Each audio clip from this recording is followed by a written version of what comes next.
Hi, this is Military Model Paul with an update on the funnel module, as I like to call it, for the 1/200 scale HMS Nelson, the 1944 version, and the kit number is 03708. And this is finished. Now, as soon as Ron knows, when you start to look something on the camera, and I'm looking on the big screen, I can see that I've got to put a ladder which goes up on this part here, goes up there on the back here, between just below this layer, and a little bit of fencing goes in there as well. So I should be doing that after this, so that's okay. So that won't take me too long. So I can say that bit's finished, and then this will be ready for a primer for the photo etch. So anyway, we go slowly around, and the top part of the funnel is not actually in place. It's just actually sitting on there. Not, I mean the plastic rim as well, all the plastic bit as well. That my photo etch is actually joined on it, so it's actually loose there. So I can actually paint that NATO black, the same as what Ron did. I'm going to leave my inside the cockpit black, grey like it is. As you know, I've got all the holes done, drilled out. You can see, and I can actually see the holes on the actual funnels now as well. So much easier, because now I've got it on a screen. I've actually got a screen set up now, so I can view what I'm recording on a big screen, so I can actually see what you're seeing when you see it in the video. So everything's on there. You can see the ladder's been put in place on the side that go up to the actual searchlight emplacements, which will go there. Now I'm going to drill those out, fill and basically put them with crystal clear in it, and then when I've sprayed the photo etch bit on the fret, then I will put the actual frame in over the top of it, because I think they're actually, the searchlights are all signal lights, but to me they look signal lights. But anyway, we'll soon find out when I have a look in the book. But yeah, so I'm just going to go very slowly. See the ladder goes all the way up there? It is actually a gap between the ladder and the actual chimney, so it does actually give it a bit of foot room for the old sailors.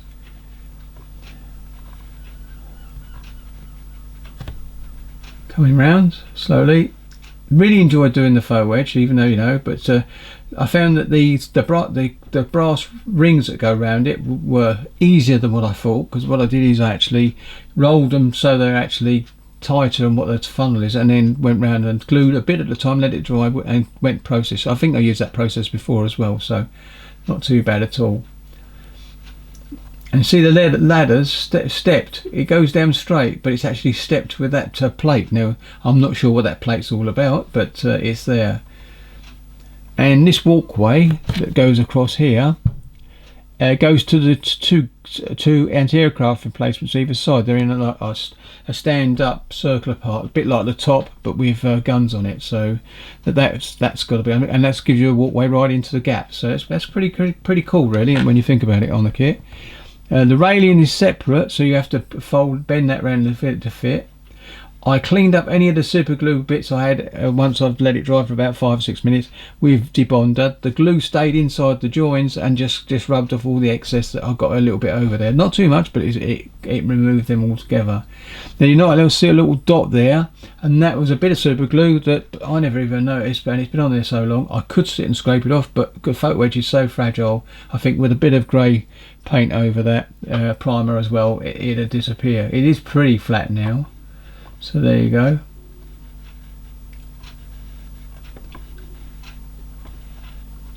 And there you go. So I'm going to go back to this bit on the angle. There you go.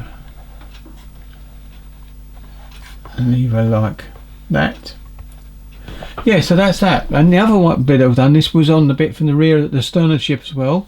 This is one of the actual sort of search model, or radar I presume as well, or targeting, most probably targeting turrets.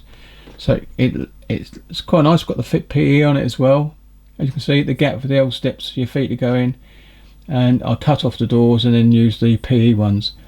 And like they say, the wind comes this direction, the hinges will be this end, so actually you could push the door against the wind, but you may not be able to close it if the wind's pushing it the other way. I think that's the basics behind it as well. So that bit's done as well. I'm just going to show you a bit that I've done up the top, and I'll bring that down because that's been done as well, and that's the bit this goes on. But I've also, so it's been sprayed and painted, and I'm going to show you like this.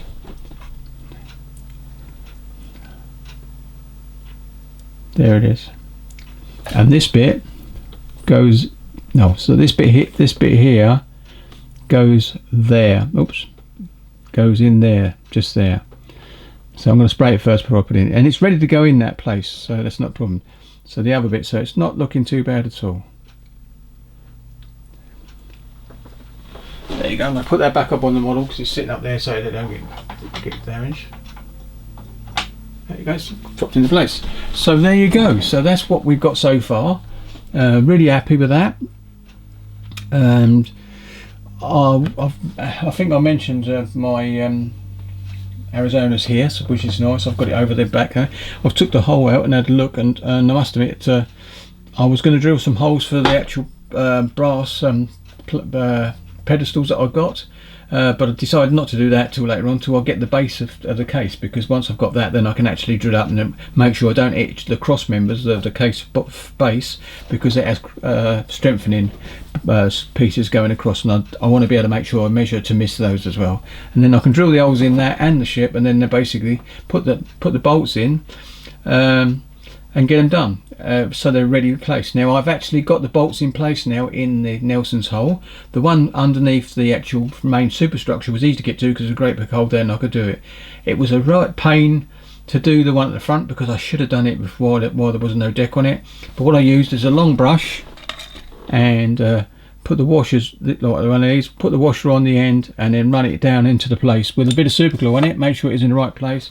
And then I used a long stick with some iridite mixed up with hardener, the glue and the hardener, and then run it around the outside. And that's perfect now, because that now means that be pulled down. It's got a washer then the nut on the top of it, and then the iridite is like sitting all around it and holding it a bit on the top and all. And it's not going to move because you're not going to have, you'll be pulling down on it, instead of trying to meet what originally was going to do was put the bolt down through the top and hopefully be able to screw it down the other way. Coming from underneath is always the best way. Anyway, so I think I'll call that quits on this video, and thank you very much for watching. I will say something. Ron's channel, I was up at 1:38 in the morning and watched that because the wife couldn't sleep. So what we did is she read for a little bit, and I thought, well, I must watch Ron's his video. I really enjoyed it. And talking about other than modelling is interesting anyway, so I quite like that. So carry on, Ron, doing what you're doing, and what he done with the actual all those ladders on that structure and painting it by hand, it looks blooming good. So you can't fault it, and he finds it relaxing. So why not carry on? I find doing the PE relaxing, but only when it goes well, of course, because it's like Ron says, it's frustrating when you try and get in place and you get it there and it moves at the last minute. Anyway, so that's the end of this little video. So shout out to old Ron and bits and pieces. Charlie Mack and all, he's commented a few times on my video, and it always comes around. I try and comment on these every now and then because I just do, and that's life.